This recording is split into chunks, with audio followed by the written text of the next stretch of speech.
sak nak lo ni tin ka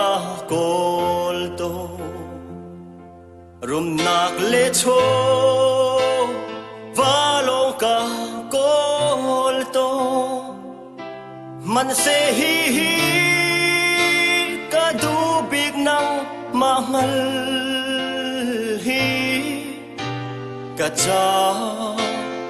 chun na cha bi ke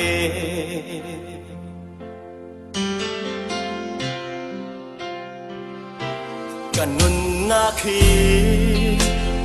na cha kan pe ka thiam na khi na cha kan pe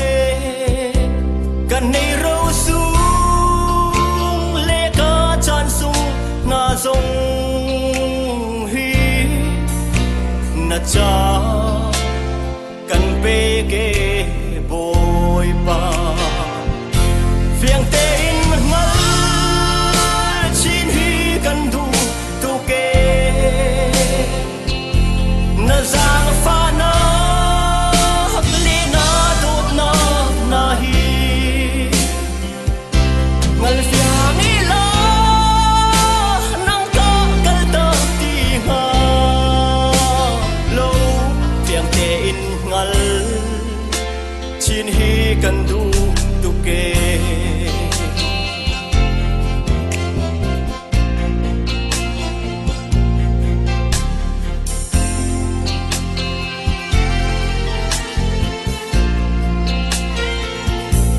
na chiết sen sung cắt cha luang chua mo korua har ina lian ngan tu ke min nong phim na ni rua pha kho asi lo boi pa a sung lo tu ke phiang te in ngal chin hi kan du tu ke na giang pha na li na tut na na hi ngal phiang i la na ta kal ta ti nga lo phiang te in ngal chin hi kan du tu ke